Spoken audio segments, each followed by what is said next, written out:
Cerita ini dimulai pada hari Minggu yang tenang.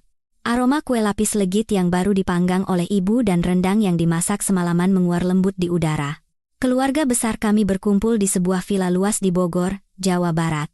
Ada kedua orang tuaku, Bapak Hendra Gunawan dan Ibu Mayasari, serta orang tua suamiku, Bapak Prasetyo Wijoyo sang konglomerat dan Ibu Rini Susanto. Dan tentu saja, tuan rumah, saya, Kirana Anindita, dan suamiku, Baskara Wijoyo.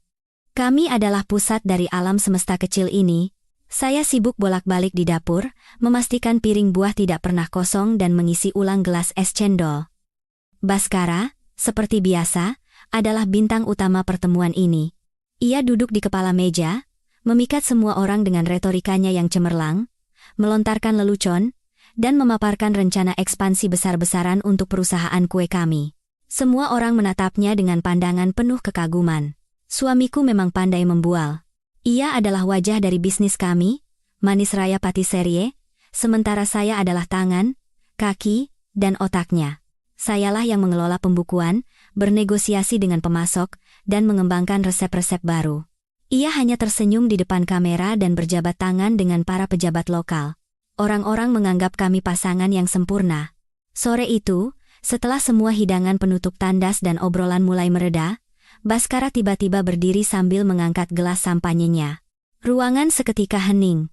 Ia sangat menyukai momen-momen menjadi pusat perhatian seperti ini. Keluarga tercintaku, orang-orang yang paling berharga bagiku, suaranya yang lembut dan penuh percaya diri memenuhi ruang keluarga. Belakangan ini kita semua bekerja terlalu keras. Kiranaku yang gila kerja ini sama sekali tidak memedulikan tubuhnya, dan kedua pasang orang tua kita selalu percaya dan mendukung kita. Ia berhenti sejenak, memandang semua orang dengan mata berbinar.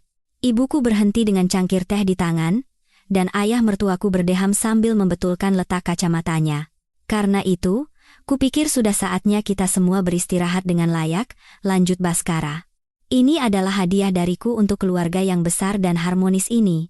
Sabtu depan, kita semua berangkat ke Maladewa. Keheningan yang memekakkan telinga sesaat disusul oleh ledakan sorak-sorai.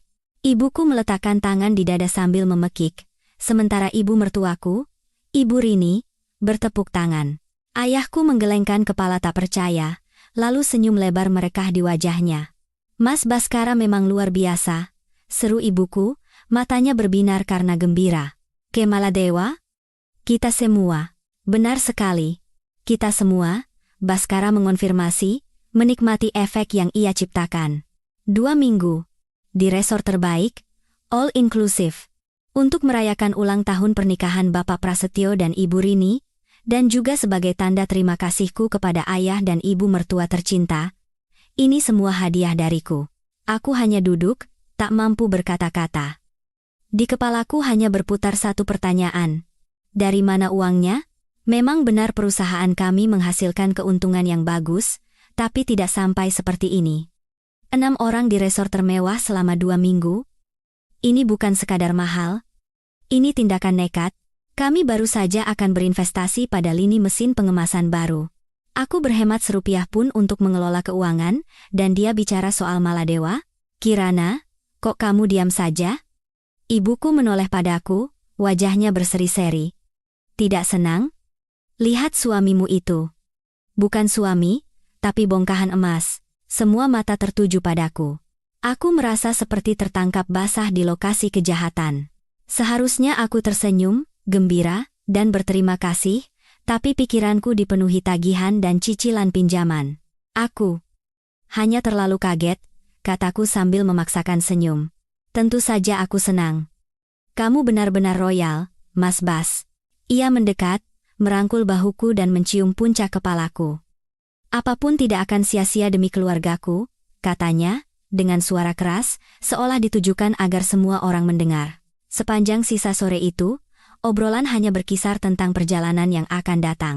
Ibu sudah berdiskusi dengan ibu mertuaku tentang pakaian apa yang akan dibawa, sementara ayah bertanya pada Baskara tentang memancing di laut. Aku duduk dan tersenyum. Tapi di dalam diriku, kecemasan yang dingin dan lengket mulai merayap. Ada sesuatu yang salah.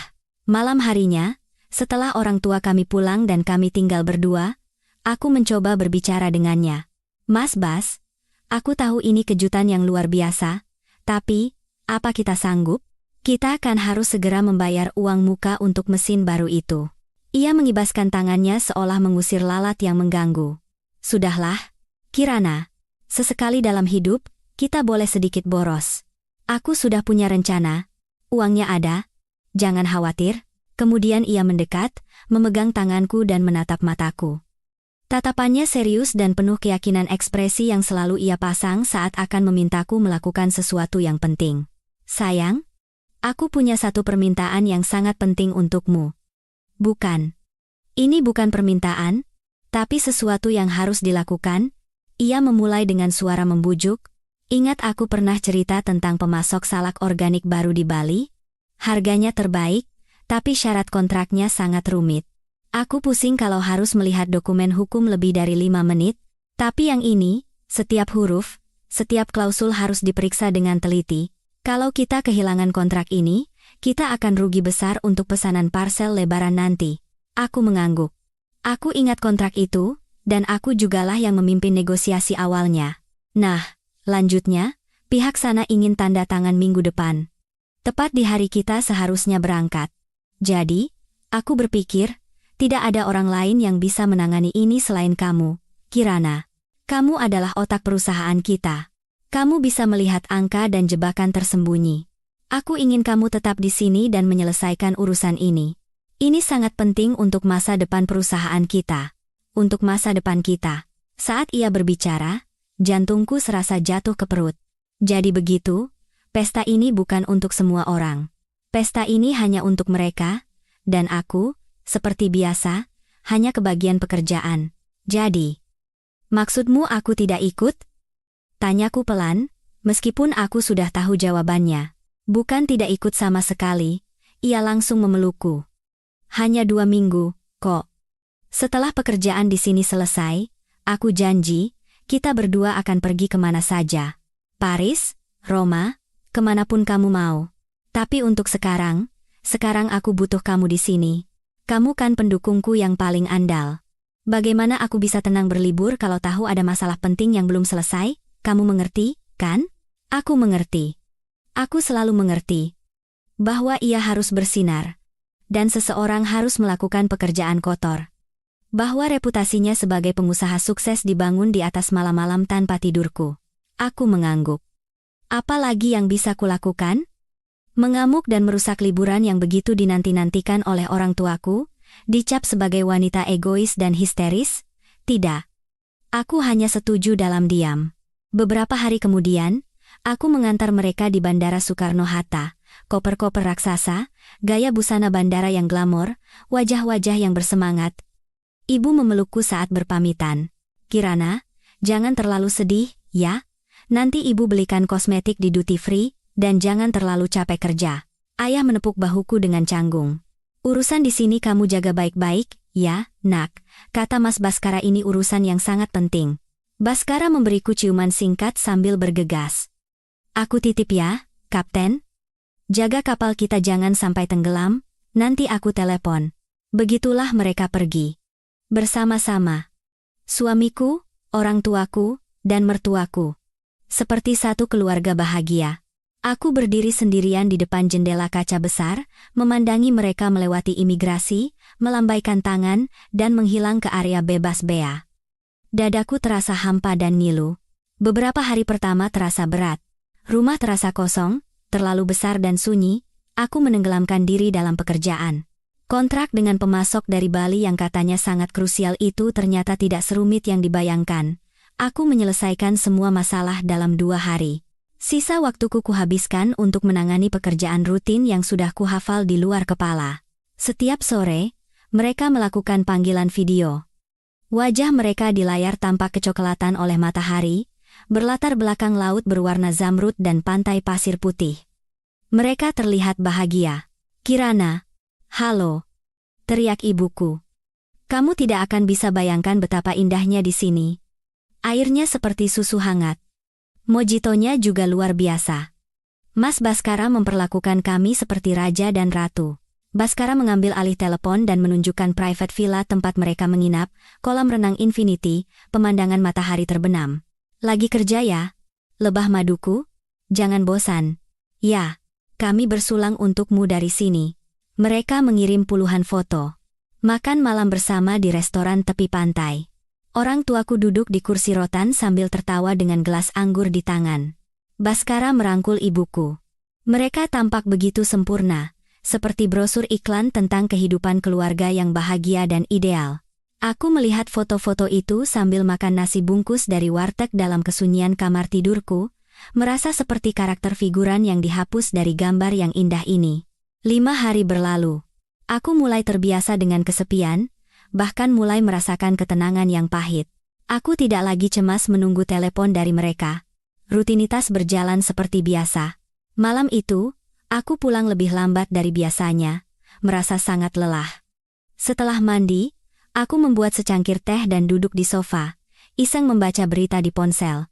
Tiba-tiba, notifikasi WhatsApp berbunyi.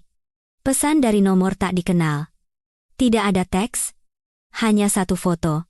Tanpa banyak berpikir, aku membukanya. Mungkin seseorang salah kirim nomor. Gambar itu muncul di layar. Foto beresolusi tinggi yang terlihat profesional. Di atas latar belakang krem dengan hiasan foil emas yang elegan, tertulis tulisan dengan font kaligrafi yang indah. Logo berbahasa Inggris di sudut adalah logo hotel tempat mereka menginap. Aku membaca tulisan yang meliuk-liuk itu. You are cordially invited to celebrate the marriage of. Anda diundang dengan hormat untuk merayakan pernikahan. Jantungku berdebar kencang. Undangan pernikahan? Siapa?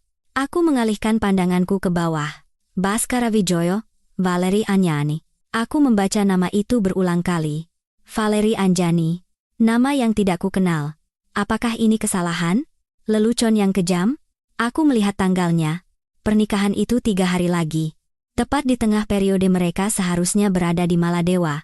Lalu mataku terpaku pada kalimat terakhir yang dicetak dengan huruf kecil di bagian paling bawah. The presence of their beloved families will make this day truly special. Kehadiran keluarga tercinta mereka akan membuat hari ini menjadi benar-benar istimewa. Pada saat itu, semua kepingan teka-teki menyatu. Rasa dingin yang membekukan tulang menjalari tubuhku dari ujung jari hingga ke ubun-ubun. Perjalanan yang tiba-tiba dan sangat mahal. Pekerjaan yang mendesak dan penting sehingga aku harus tetap tinggal. Orang tua kandungku yang ikut serta dalam hadiah ini. Ini bukan liburan keluarga. Ini adalah pesta pernikahan dan bulan madunya. Ia mengundang seluruh keluarga, kecuali aku. Ia membawa orang tuaku, ibu dan ayahku, ribuan kilometer jauhnya untuk duduk di kursi wali, menyaksikan menantu mereka, suamiku, menikahi wanita lain. Untuk membuat mereka tersenyum dan bertepuk tangan di saat penghinaan paling aneh dan paling publik dalam hidupku. Ponsel terlepas dari tanganku dan jatuh ke karpet. Aku bahkan tidak mendengar suaranya. Tidak, aku tidak mendengar apa-apa. Ruang keluarga yang begitu akrab dan nyaman tiba-tiba terasa asing. Dinding-dinding menjauh, langit-langit meninggi, dan aku ditinggalkan sendirian di ruang kosong yang maha luas. Aku menunduk menatap layar hitam ponsel yang tergeletak di lantai. Di dalam kepingan kecil kaca dan plastik itu, ada dunia lain. Dunia di mana suamiku menikahi wanita lain, dan orang tuaku bertepuk tangan. Aku tidak menangis. Air mata tidak keluar. Rasanya seluruh isi perutku terbakar habis menjadi abu. Tidak ada lagi rasa sakit, tidak ada dendam, tidak ada cinta. Yang tersisa hanyalah rasa dingin. Rasa dingin yang jernih dan menusuk hingga ke tulang. Aku perlahan bangkit dari sofa. Gerakanku kaku seperti robot. Aku berjalan ke ruang ganti dan membuka pintu lemari. Gaun-gaunku dan setelan jasnya tergantung berdampingan. Aku mengambil setelan jas berwarna biru tua dari gantungan. Pakaian yang selalu kupakai untuk negosiasi paling penting. Dalam diam, aku berganti pakaian, mengancingkan setiap kancingnya. Aku berdiri di depan cermin. Seorang wanita asing dengan wajah pucat dan mata yang gelap dan kosong menatapku kembali. Aku mengambil kunci mobil dan keluar dari rumah tanpa mematikan lampu. Udara malam terasa dingin. Aku memegang kemudi dan melaju. Jalan-jalan kota yang kosong berlalu begitu saja. Lampu-lampu jalan di jalan tol dalam kota menerangi bangunan-bangunan yang familiar. Toko roti tempat aku dan Baskara biasa membeli roti setiap pagi. Taman di pinggir danau tempat ia pertama kali menyatakan cinta. Semua ini terasa seperti kenangan dari kehidupan lampau, seperti adegan dalam film tentang wanita lain yang naif dan bodoh. Aku tiba di depan kantor. Gedung 3 lantai di kawasan Kuningan, Jakarta Selatan. Kebanggaan kami, Manis Raya. Aku membuka kunci pintu digital dan masuk ke dalam gedung yang gelap. Tercium aroma vanila dan coklat. Aroma yang dulu sangat kucintai, kini terasa memuakkan. Tanpa menyalakan lampu lobi, aku langsung menuju kantorku di lantai 2. Disinilah seharusnya aku berada. Meja kayu besar, komputer, rak penuh dokumen. Aku menyalakan lampu meja, cahaya lembut menerangi duniaku. Dunia angka, kontrak, dan laporan. Dunia di mana semuanya logis dan jelas, tanpa ruang untuk pengkhianatan. Aku duduk di kursi dan menyalakan komputer. Aku membuka program akuntansi. Aku duduk di kursi itu sepanjang malam. Terus-menerus meminum kopi dingin. Aku memeriksa setiap detail transaksi selama 6 bulan terakhir. Awalnya, aku mencari sumber dana perjalanan ke Maladewa. Aku yakin ia telah menyelewengkan dana operasional perusahaan, membahayakan pembayaran mendesak yang harus kami lakukan. Tapi semua catatan pengeluaran besar tampak normal. Pembukuannya cocok. Lalu, dari mana uang itu berasal? Aku membuka file Excel satu persatu. Dokumen-dokumen yang kubuat sendiri, yang kuhafal di luar kepala, tapi kali ini aku melihatnya dengan mata yang berbeda. Aku mencari ketidaksesuaian kecil, anomali yang sebelumnya kuanggap sebagai kesalahan atau kelalaian.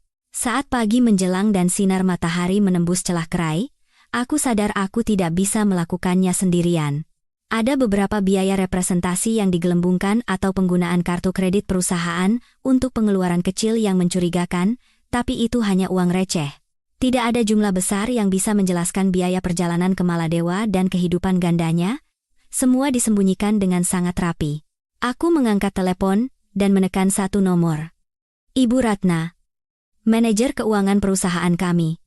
Seorang wanita berusia pertengahan 50-an yang teliti dan keras.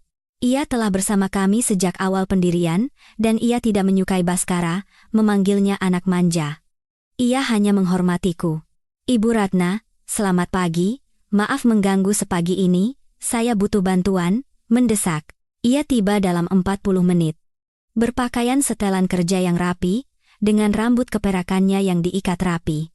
Memasuki kantorku, ia meletakkan tumbler di atas mejaku. Saya bawakan kopi asli, bukan kopi saset dari pantry, katanya sebagai pengganti salam. Matanya yang tajam mengamati wajahku, tumpukan dokumen di meja, dan cangkir-cangkir kopi. Tanpa bertanya apa-apa, ia duduk di kursi seberang, membuka laptopnya dan berkata, "Apa yang kita cari? Saya ingin memeriksa semua aliran dana selama setahun terakhir. Semuanya, terutama yang keluar atas nama rekening pribadi Direktur Baskara, atau dengan kedok biaya representasi dan perjalanan dinas." Ia mengangguk. "Sudah waktunya. Kami bekerja seharian dalam diam. Hanya suara ketukan keyboard dan pertanyaan-pertanyaan yang dilontarkan Ibu Ratna seperti gumaman pada dirinya sendiri. Menjelang malam, kami berhasil menyusun gambaran. Makan malam omakase seharga 10 juta rupiah, hadiah untuk mitra bisnis senilai 20 juta rupiah, gambaran penggelapan yang kecil-kecil tapi sistematis. Jika dikumpulkan selama setahun, jumlahnya cukup besar, tapi masih belum cukup untuk menjelaskan Maladewa dan kehidupan gandanya. Aku tidak bisa menghilangkan perasaan bahwa kami hanya melihat puncak gunung es. Aku menatap layar dengan hampa, rasa putus asa mulai merayap. Aku tidak akan bisa membuktikannya. Ia melakukannya dengan terlalu sempurna. Ibu Kirana, panggil Ibu Ratna pelan. Aku mengangkat mataku yang lelah. Ia menatapku lurus. Tolong beritahu saya dengan jujur. Apa yang terjadi? Aku terdiam. Ini karena dia, kan? Ia menunjuk dengan dagunya ke foto berbingkai di atas meja yang menunjukkan aku dan Baskara tersenyum di depan salah satu toko kami. Dia melakukan sesuatu, kan? Pada saat itu, bendungan itu pecah. Aku tidak menangis. Aku hanya mulai berbicara.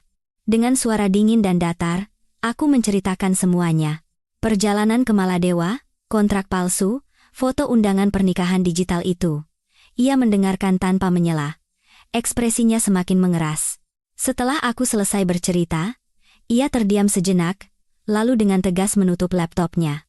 "Sudah kuduga," katanya pelan, tapi suaranya memiliki gema sekeras baja. Aku tahu hari seperti ini akan datang. Aku hanya tidak tahu apakah ibu punya keberanian untuk menghadapi kenyataan. Ternyata ibu punya. Ia mengeluarkan sebuah flash drive USB biasa, tanpa tanda apapun dari tasnya dan meletakkannya di atas meja. Apa ini? Pembukuan ganda? Jawab Ibu Ratna. Pembukuan miliknya. Saya sudah menyusunnya selama lebih dari setahun. Tanpa ada yang tahu. Setiap kali dia melakukan pembayaran yang mencurigakan, setiap kali dia menarik uang dengan kwitansi palsu, saya membuat salinannya dan menyimpannya secara terpisah. Saya tahu dia suka mengambil uang kecil-kecilan, tapi saya tidak menyangka dia akan membakar seluruh rumah. Ia menatap mataku lurus. Sekarang, mari kita bakar rumah itu sampai habis. Ia mencolokkan USB itu ke komputerku, dan aku melihat semuanya. Miliaran rupiah yang keluar dari perusahaan melalui perusahaan cangkang. Jam tangan mewah, sewa mobil impor, tas Hermes untuk simpanannya, tagihan dari toko perhiasan semuanya dibayar dengan rekening perusahaan. Tanggal, jumlah, lengkap dengan pindaian laporan palsu. Ini bukan sekadar kelemahan. Ini adalah bukti sempurna yang bisa menjeratnya dengan tuduhan penipuan dan penggelapan berdasarkan Undang-Undang Tindak Pidana Ekonomi. Saat aku menatap layar, rasa dingin di dalam diriku berubah menjadi es yang sekeras baja. Sekarang aku tahu apa yang harus kulakukan. Aku mengangkat telepon. Jari-jariku tidak gemetar. Aku mencari nomor yang kupikir tidak akan pernah kuhubungi. Dharma Adijaya. Pesaing tunggal kami, pemilik Adijaya Bakes, orang yang sangat dibenci Baskara. Baskara selalu mengejeknya sebagai anak orang kaya manja, tapi aku tahu Dharma Adijaya adalah pengusaha yang cerdas dan dingin. Telepon tersambung bahkan sebelum nada dering kedua. Dharma Adijaya, suara yang tajam dan formal. Bapak Dharma, selamat malam, saya Kirana Anindita dari Manis Raya Patisserie, hening di seberang sana. Aku bisa merasakan keterkejutannya. Ibu Kirana, ia menarik kata-katanya. Ada urusan apa? Apakah suami Anda yang brilian itu mau menjual ide jenius lainnya? Ada nada sinis dalam suaranya? Bukan, jawabku tenang. Saya ingin menjual perusahaan. Seluruh resep Manis Raya, peralatan, kontrak pemasok, semua kontrak sewa toko kami, semuanya. Hening lagi. Kali ini, aku bisa merasakan minat yang tulus. Apakah ini lelucon? Bukan lelucon. Saya akan memberikan penawaran yang tidak bisa Anda tolak. Saya akan serahkan semuanya dengan harga sangat murah. Tapi, ada dua syarat. Pertama, transaksi selesai dalam 48 jam. Kedua, pembayaran penuh secara tunai. Di seberang telepon, aku seolah bisa mendengar napasnya, suara kalkulator ditekan. Saya akan kirim tim M.A saya dalam 1 jam, katanya akhirnya. Saya tunggu. Aku menutup telepon. Tim akuisisi dan merger Dharma adalah dua pria muda dan gesit berbalut setelan mahal. Mereka bekerja cepat tanpa basa-basi. Ibu Ratna menyajikan dokumen-dokumen resmi, dan aku menjawab pertanyaan secara mekanis. Prosesnya berjalan lancar. Perusahaan ini bersih dan menguntungkan. Benar-benar aset yang didambakan. Mereka bekerja hingga larut malam. Pria yang tampaknya senior sudah mulai menyusun laporan. Tiba-tiba, staf yang lebih muda yang sedang memeriksa pembukuan berhenti. Ibu Ratna, transfer-transfer ini apa, ya? Ia memutar layarnya. Ibu Ratna membungkuk, dan aku ikut mendekat. Di layar, tertera 5 transaksi transfer besar yang terjadi dalam seminggu terakhir. Semuanya masuk ke sebuah perusahaan cangkang yang terdaftar di Seychelles bernama Coral Breeze Investments. Jika dijumlahkan, nilainya sangat besar, hampir seluruh sisa uang tunai di rekening perusahaan. Tujuan transfer, uang muka kontrak pasokan bahan baku organik baru. Baca staf itu, wajah Ibu Ratna memucat. Kontrak baru? Saya tidak tahu. Semua kontrak pasokan harus melalui saya. Jantungku terasa jatuh. Aku sadar. Kontrak salak dari Bali yang harus kuselesaikan itu. Itu adalah umpan. Taktik pengalihan. Selama aku sibuk dengan tumpukan dokumen, ia menguras habis rekening perusahaan. Ibu Ratna dengan tangan gemetar mengoperasikan komputer, masuk ke area aman sistem perbankan. Area OTP yang hanya bisa diakses olehku dan Baskara. Ia menemukan kontraknya, diunggah ke sistem 3 hari yang lalu, dengan tanda tangan digital Baskara. Ia tidak hanya meninggalkanku. Ia tidak hanya menggelapkan uang kecil-kecilan. Ia sedang mengubah perusahaan ini menjadi cangkang kosong.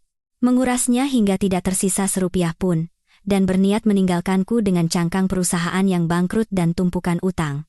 Sementara ia melangsungkan pernikahan di surga tropis, ia ingin aku terjerat dalam rawa utang dan kebangkrutan. Melihat angka miliaran rupiah yang bersinar di layar, es di dalam diriku menjadi lebih keras dari baja. Pada saat itu, semua emosi lenyap. Rasa sakit, penghinaan, mengasihani diri sendiri. Yang tersisa hanyalah kemarahan yang dingin dan tajam setajam silet. Ia mencoba melimpahkan utang dan aib kepadaku, tapi ia membuat satu kesalahan. Ia meninggalkanku dengan asetnya yang paling berharga. Sebuah bisnis yang masih beroperasi. Lanjutkan transaksinya, kataku kepada tim audit. Suaraku terdengar asing, begitu tegas. Harganya tetap sama. Tapi semuanya harus selesai besok pagi. Bos Anda mendapatkan perusahaan yang sehat. Dan saya mendapatkan modal untuk memulai hidup baru segera. Auditor senior itu mengangguk tanpa kata dan keluar untuk menelepon Dharma Adijaya. Beberapa jam berikutnya adalah maraton yang gila. Pengacara, notaris, kurir bolak-balik. Dharma Adijaya datang sendiri. Ia tidak mengajukan pertanyaan yang tidak perlu, hanya menatapku dengan ekspresi yang tidak terbaca. Ia tahu sesuatu yang luar biasa sedang terjadi, dan seperti predator, ia mencium bau darah dan keuntungan. Saat kota mulai bangun, semuanya selesai. Di atas mejaku, tergeletak dokumen yang sudah ditandatangani dan surat perjanjian safe deposit box bank yang berisi tas-tas uang tunai. Aku telah menjual semuanya. Setiap kursi, setiap etalase, setiap resep yang kukembangkan selama bertahun-tahun, semuanya. Menjelang fajar, aku berjalan keluar dari kantor lamaku. Papan nama masih bertuliskan Manis Raya Patisserie, tapi itu sekarang hanyalah tulisan, bukan milikku lagi. Beberapa hari tersisa sebelum mereka kembali terasa seperti dalam kabut. Aku mengambil uang dari safe deposit box dan memasukkannya ke rekening baru atas nama pribadiku. Aku mengemasi barang-barangku dari villa di Bogor. Tidak semuanya, hanya yang benar-benar kubutuhkan. Pakaian, buku, beberapa foto masa kecilku tanpa mereka. Perabotan, piring, hadiah dari Baskara, semua ornamen yang menjadi kedok kehidupan bahagia, kutinggalkan begitu saja. Aku menyewa sebuah apartemen studio kecil dan sederhana di sisi lain Jakarta. Aku mengabaikan telepon mereka, pesan foto mereka yang pamer. Bagi mereka, aku telah lenyap. Akhirnya, hari itu tiba. 2 minggu kemudian. Aku tahu jam berapa penerbangan mereka tiba. Aku membayangkan mereka kembali dengan megah, kulit kecoklatan, tangan penuh oleh-oleh.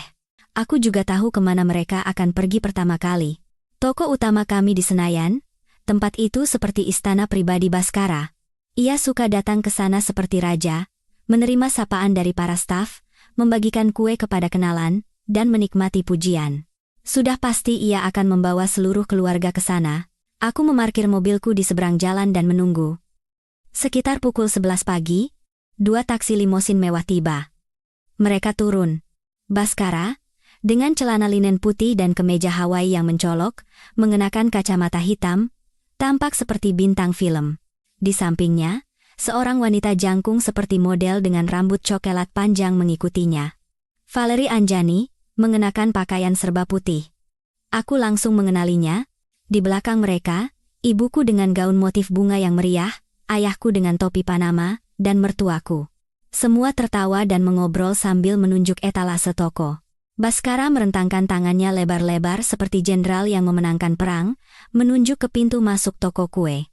Nah, semuanya. Seolah aku bisa mendengar suaranya yang menggelegar, mari kita cicipi kue terbaik di Indonesia Manis Raya. Saat mereka hendak menuju pintu, mereka menghadapi rintangan pertama. 2 petugas keamanan berjas hitam berdiri di depan pintu masuk, salah satunya menghalangi jalan. Termizi, Bapak, mau kemana? Wajah Baskara mengernyit. Apa maksudmu? Ini aku. Baskara Wijoyo. Pemilik tempat ini. Hardiknya dengan arogan. Petugas keamanan itu tidak bergeming. Pemilik di sini sudah berganti. Pak? Selain staf, dilarang masuk. Pada saat itu, seolah dikomando, mereka semua mendongak menatap papan nama.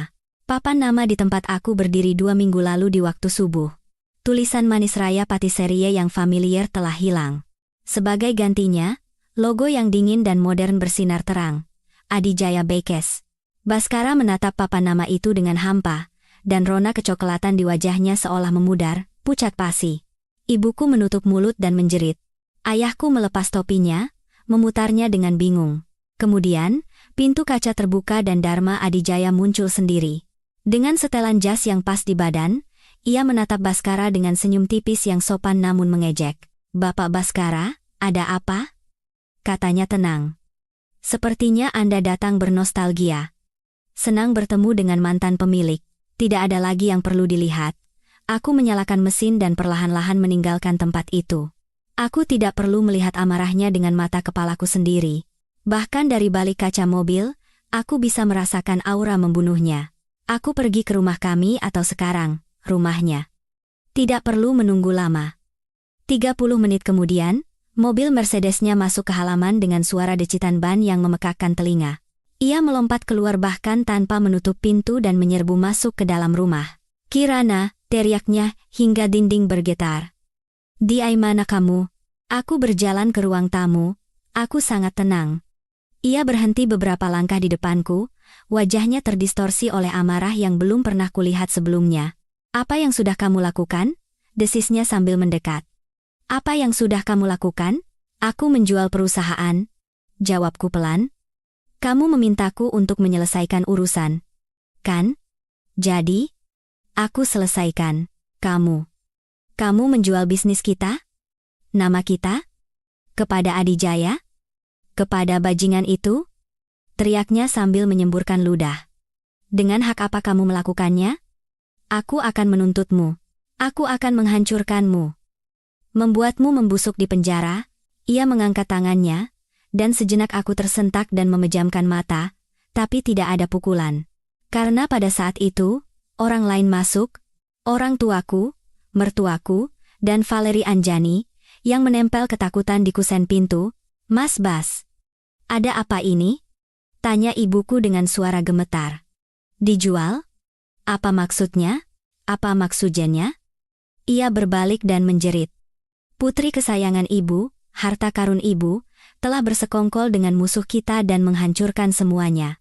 Apa yang kita bangun selama bertahun-tahun, rumah kita, masa depan kita, semuanya." Ibuku menatapku.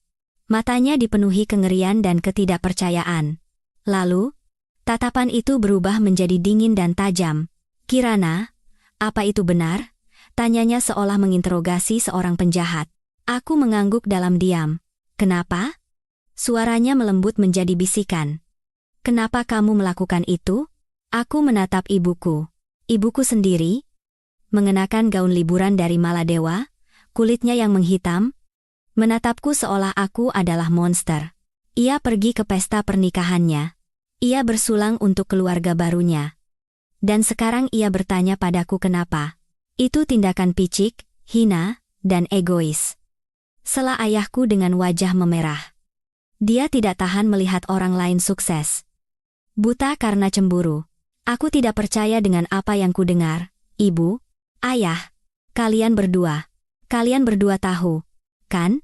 Bahwa dia akan menikah."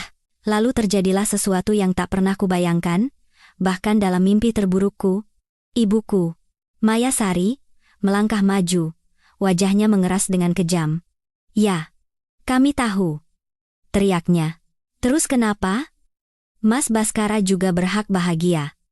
Kamu selalu menjadi beban. Selalu bicara soal angka, pelit soal uang. Kamu tidak tahu caranya menikmati hidup." Ia berhenti, terengah-engah. Lalu, dengan sekuat tenaga, ia mengayunkan tangannya dan menamparku. Plak! Suara yang memekakkan telinga. "Kamu telah menginjak-injak warisan keluarga kita." Teriaknya di depan wajahku yang terpana dan pipiku yang panas membara. "Hanya karena harga diri seorang wanita. Karena rasa cemburu bodohmu itu, kamu membuang masa depan kita ke tempat sampah." Di matanya, aku hanya melihat perhitungan yang dingin. Tidak ada cinta, tidak ada belas kasihan. Dalam keheningan mengerikan setelah teriakannya, aku mengerti segalanya. Ini bukan sekadar dukungan buta terhadap menantu. Mereka adalah kaki tangan. Mereka sepenuhnya setuju dengan rencana ini, karena Baskara telah menjanjikan sesuatu kepada mereka. Sesuatu yang tidak akan pernah kuberikan karena kuanggap sebagai kegilaan finansial, townhouse di Bali yang selalu mereka bicarakan, posisi direktur untuk adik laki-lakiku, yang pengangguran dan selalu menjadi biang keladi, ia telah membeli orang tuaku. Dengan umpan rumah di Bali dan posisi untuk putra pemalas mereka, ia berjanji akan menyingkirkanku. Dan orang tuaku dengan rela menukarku dengan impian itu. Rasa sakit di pipiku tidak ada apa-apanya dibandingkan dengan kesadaran ini. Pada saat itu, aku tahu bahwa aku benar-benar sendirian, berdiri di tengah ruang tamu, pipiku bengkak, tapi aku bahkan tidak merasakan sakitnya. Luka di dalam hatiku terlalu besar. Aku menatap bergantian wajah ibuku yang penuh amarah, wajah ayahku yang memerah karena marah, dan wajah Baskara yang penuh kemenangan. Mertuaku menatapku dengan jijik, seolah aku adalah serangga. Aku berbalik dan berjalan menuju pintu depan. Tanpa sepatah kata pun, tidak ada yang menahanku. Melewati Valeri Anjani yang menatapku dengan mata besar ketakutan, aku masuk ke mobilku yang masih terparkir di rumah itu dan pergi. Aku tidak menoleh ke belakang. Aku tahu, tidak ada tempat untuk kembali. Setibanya di apartemen studio kosong yang baru kusewa, aku duduk di satu-satunya kursi di ruangan itu dan menatap dinding. Aku tidak tahu berapa lama waktu berlalu. Teleponku terus berdering, tapi tidak kuangkat. Pasti mereka. Baskara pasti sudah sadar bahwa ia tidak bisa membatalkan transaksi dengan teriakan dan ancaman. Dharma Adijaya tidak akan pernah melepaskan mangsa yang sudah ia dapatkan. Lalu Baskara memulai perang. Perang dengan cara yang berbeda. Lebih senyap, tapi lebih kejam. Bukan bisnisku, tapi diriku sendiri, nama dan reputasiku, yang ia putuskan untuk dihancurkan. Beberapa hari kemudian, tanda-tandanya muncul.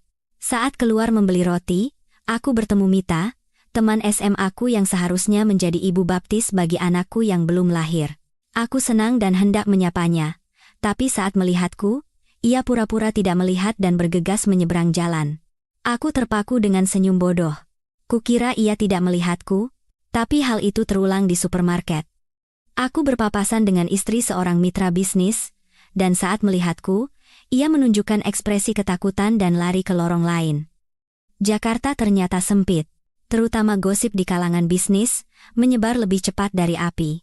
Baskara dan ibu mertuaku, Rini Susanto, bergerak tanpa henti. Mereka menghubungi grup, arisan ibu-ibu, grup WhatsApp alumni, mitra bisnis, kerabat. Cerita mereka sederhana dan kuat. Kirana yang malang menjadi gila karena terlalu banyak bekerja. Ia mengalami gangguan bipolar, mengamuk, dan menjual bisnis keluarga kepada musuh bebuyutan. Ia tidak waras. Kasihan, tapi berbahaya, jadi lebih baik dihindari. Cerita ini sangat licik dan sempurna. Itu membuatku bukan sebagai penjahat, tapi sebagai penderita gangguan jiwa yang tidak terkendali, dan Baskara menjadi korban mulia yang harus membereskan kekacauan itu. Dan orang-orang percaya. Baskara adalah pengusaha yang karismatik dan sukses, sementara aku selalu berada di balik bayang-bayang, seorang pekerja keras. Mudah bagi orang untuk berpikir, wanita seperti itu kalau sudah gila memang menakutkan. Orang-orang secara terang-terangan menghindariku. Jika aku masuk ke kafe, aku bisa mendengar bisik-bisik. Aku merasa seperti penderita kusta. Keluar rumah menjadi siksaan. Apartemen studio kecilku menjadi penjara sekaligus tempat perlindungan. Seminggu kemudian, aku berpikir aku harus bertahan hidup. Uang hasil penjualan perusahaan adalah dana perang. Aku tidak mau menyentuhnya. Kupikir aku harus mengambil sedikit uang untuk biaya hidup dari rekening tabungan pribadiku yang sudah kukumpulkan sejak sebelum menikah. Uang yang cukup besar hasil menabung dengan hemat. Aku pergi ke bank dan menyerahkan KTP-ku. Saya mau menarik uang dari rekening tabungan saya. Petugas teller mengetik di keyboard, lalu menatapku dengan kaget. Ibu? Saldonya 0. Tidak mungkin. Tolong periksa lagi. Petugas itu memutar monitornya. Saldo? 0 kemana perginya? 3 hari yang lalu seluruhnya ditransfer ke rekening lain. Suami ibu, Bapak Baskara Wijoyo, yang melakukannya sebagai kuasa. Aku teringat. Saat kami menikah, Baskara bersikeras agar kami saling membuat surat kuasa komprehensif dan memberikan spesimen tanda tangan dengan alasan kita kan keluarga untuk berjaga-jaga dalam keadaan darurat. Dan aku, dengan bodohnya, setuju. Karena aku percaya padanya. Ia telah membuatku miskin. Tidak hanya mencampakkan dan mencoreng namaku, ia mencoba membunuhku secara finansial. Ia tahu keberadaan tabungan rahasiaku dan mendahuluiku. Ia ingin aku menjadi gelandangan tanpa uang sepeser pun, merangkak di kakinya dan memohon. Saat keluar dari bank, kakiku lemas. Aku duduk di bangku, merasakan dunia berputar. Isolasi sosial, kebangkrutan finansial, ia perlahan-lahan memotong semua jalan keluarku. Yang tersisa di tanganku hanyalah beberapa lembar uang tunai di dompet. Kembali ke kamar kosong, aku duduk di kursi dan untuk pertama kalinya, aku menangis. Bukan karena sedih, tapi karena merasa tidak berdaya. Ia sedang menang, aku menghabiskan beberapa hari dengan hampa. Bertahan dengan Indomie Cup sekali sehari, aku berpikir untuk menjual mobil. Tapi BPKB-nya atas nama Baskara. Tidak ada satupun aset atas namaku. Kemudian, ada ketukan di pintu. Keras dan gigih. Aku takut itu Baskara, tapi suara itu terus berlanjut. Siapa? Apakah ini kediaman Ibu Kirana Anindita? Kami dari jurusita pengadilan. Jantungku mencelos. Aku membuka pintu. Seorang pria menyodorkan amplop tebal. Surat perintah pengosongan. Mohon tanda tangan. Dengan tangan gemetar, aku menandatanganinya. Aku merobek amplop itu dan membaca isinya. Perintah untuk keluar dari apartemen studio yang baru saja kusewa ini dalam waktu 3 hari. Penipuan properti. Setelah membaca isinya, aku tahu bahwa pemilik rumah tidak membayar utang bank sehingga rumah itu disita, dan kontrak sewaku tidak memiliki kekuatan hukum. Tapi saat membaca tulisan kecil di bawahnya, aku merinding. Bank kreditur adalah bank di mana manajer cabangnya adalah teman dekat Baskara, dan nama pemilik rumah adalah sepupu dari teman SMA Baskara. Ini bukan kebetulan. Baskara telah mengetahui di mana aku tinggal dan memasang perangkap. Ia berniat membuatku menjadi tunawisma. 3 hari lagi, aku akan terlantar di jalanan. Dalam keputusasaan, telepon berdering. Nomor tak dikenal, tapi aku mengangkatnya. Toh tidak ada yang bisa lebih buruk lagi. Ibu Kirana? Suara yang ku kenal. Ini Ibu Ratna. Anda di mana? Aku terdiam. Ia berkata dengan lembut, satu kompleks sedang heboh. Saya kira-kira tahu apa yang terjadi. Kirimkan alamat Anda. 1 jam kemudian, ia tiba. Melihatku duduk di lantai dengan surat pengosongan, ia tidak berkata apa-apa, hanya membantuku berdiri. Berkemaslah. Kita ke rumah saya. Begitulah aku berakhir berbaring di sofa di ruang tamu villa Ibu Ratna yang sempit namun nyaman. Ia merawatku seperti anak kecil, memberiku makan dan menidurkanku. Aku tidur selama sehari penuh. Saat bangun, aku masih merasa sengsara, tapi kabut di kepalaku sedikit sirna. Nah, sang ahli strategi, kata Ibu Ratna. Mari kita susun rencana serangan balik. Aku mengaku bahwa aku tidak punya uang sepeser pun. Tidak masalah. Kita punya informasi. Di zaman sekarang, informasi lebih mahal daripada uang. Tapi aku merasa buntu. Aku bahkan tidak punya uang untuk menyewa pengacara. Siapa yang akan mendengarkanku? Aku hanya akan dianggap wanita gila. Aku menghabiskan 2 hari di rumah Ibu Ratna. Pada hari ketiga, telepon tak dikenal masuk ke ponselku. Kirana Anindita. Suara tajam dan mengintimidasi. Dharma Adijaya. Iya, jawabku tegang. Kupikir ia akan mengeluh atau menuntut. Bisa bicara? Saya tidak akan basa-basi. Mantan suami Anda melakukan hal-hal yang sangat menarik. Isu rumah sakit jiwa, isu kebangkrutan. Dunia ini sempit. Aku tidak bisa berkata apa-apa. Saya bukan menelepon untuk bersimpati. Saya terkesan dengan keberanian Anda menjual perusahaan.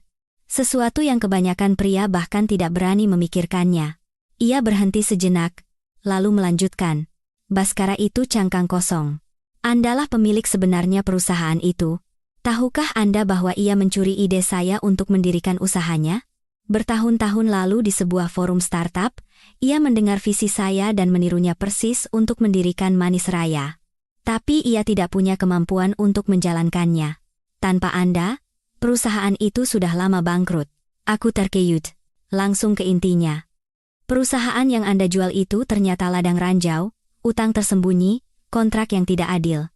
Sisa-sisa kotoran yang sengaja ditinggalkan Baskara. Tapi saya suka masalah yang sulit. Dan saya butuh bantuan Anda, hanya Anda, yang paling tahu seluk-beluk internal, yang bisa membereskan kekacauan ini. Saya akan mempekerjakan Anda sebagai konsultan. Dengan syarat yang sangat baik.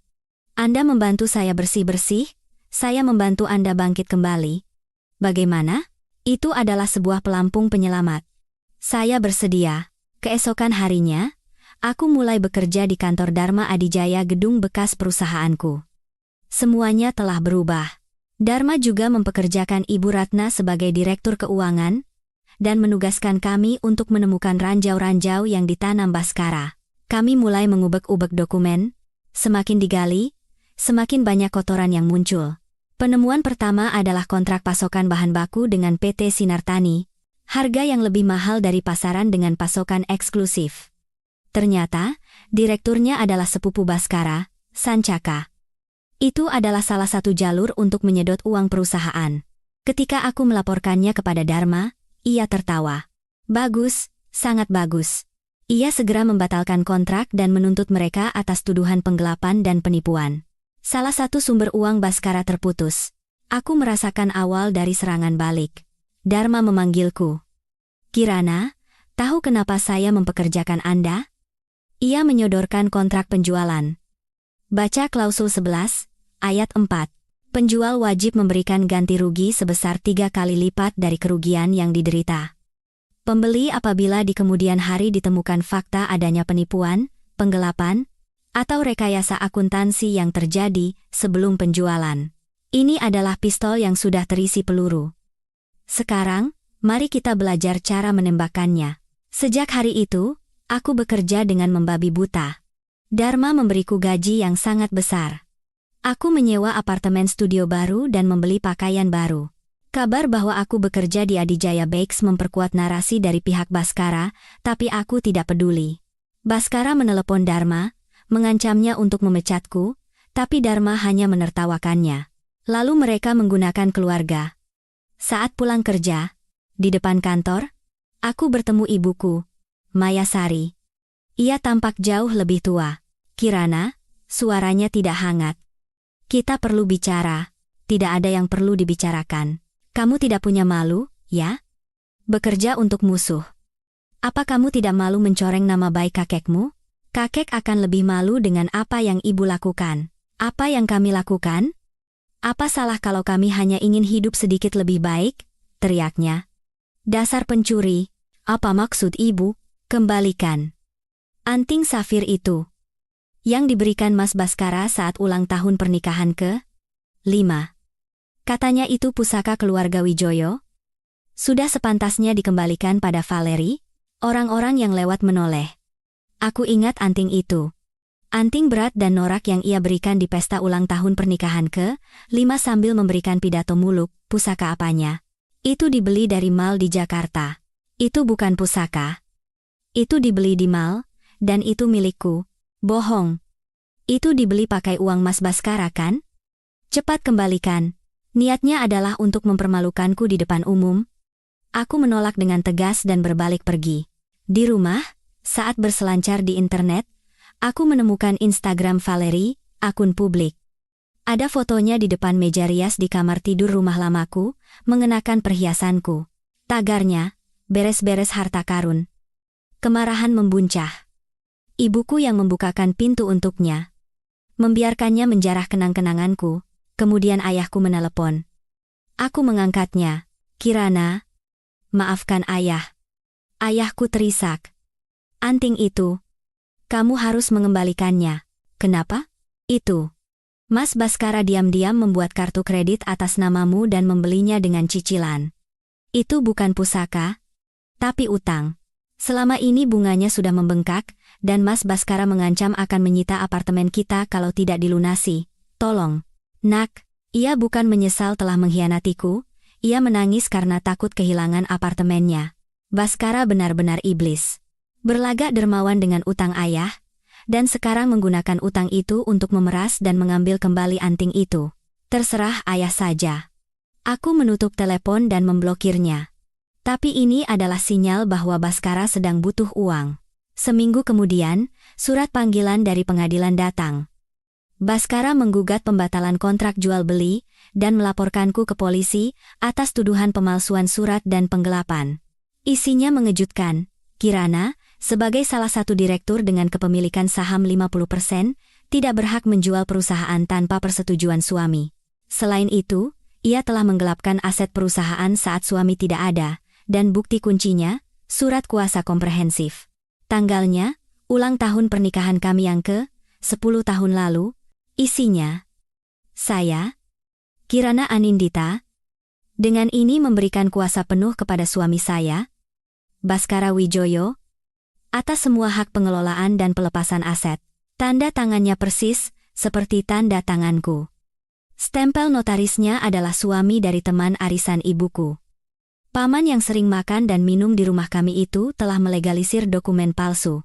Dalam pemeriksaan polisi, saat surat itu muncul, ekspresi penyidik berubah. Pengacaraku pun bingung.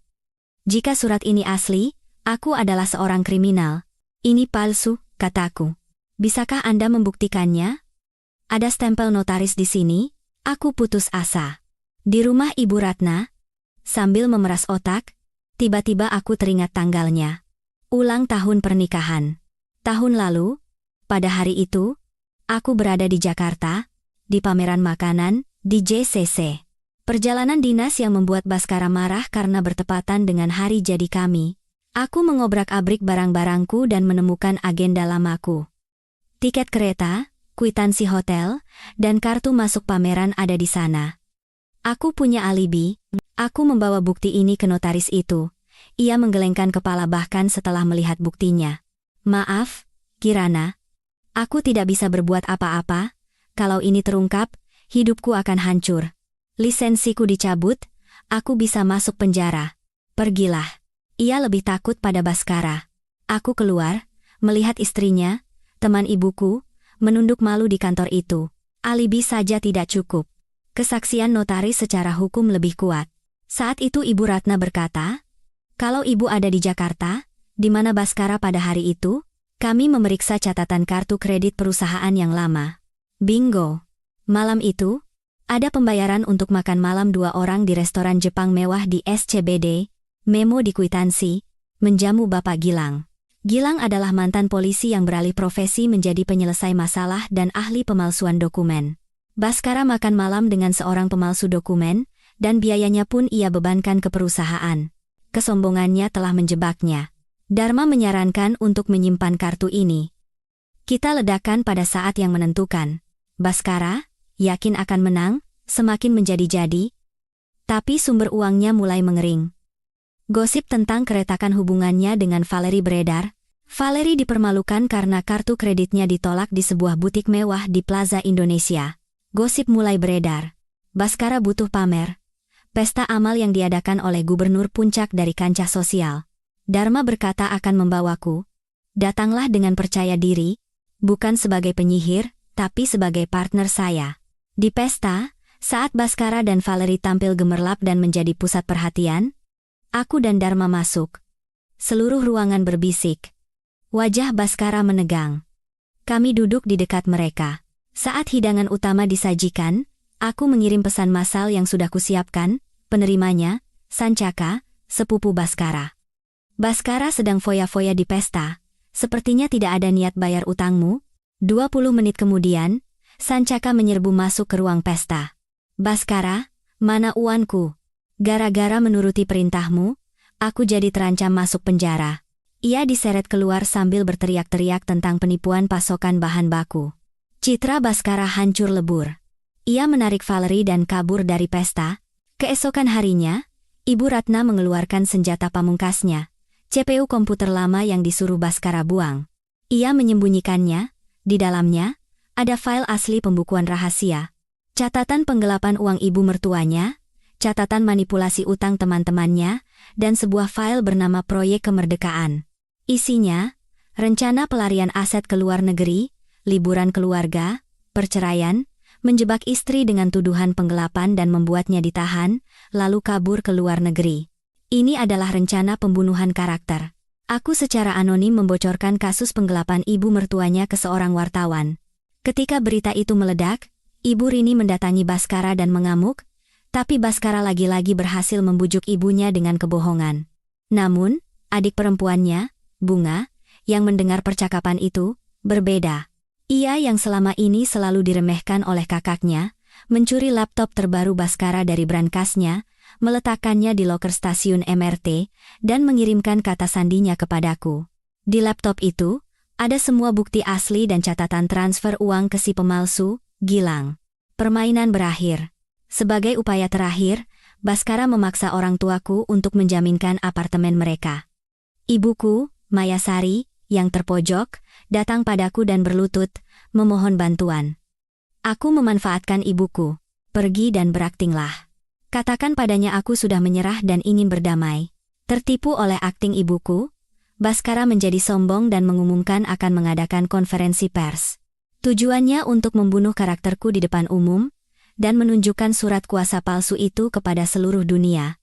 Pada hari konferensi pers, tim pengacara dari firma hukum besar yang disewa Dharma, berdasarkan klausul 11, mengajukan gugatan ganti rugi 3 kali lipat dan membekukan semua rekening Baskara, termasuk yang di luar negeri.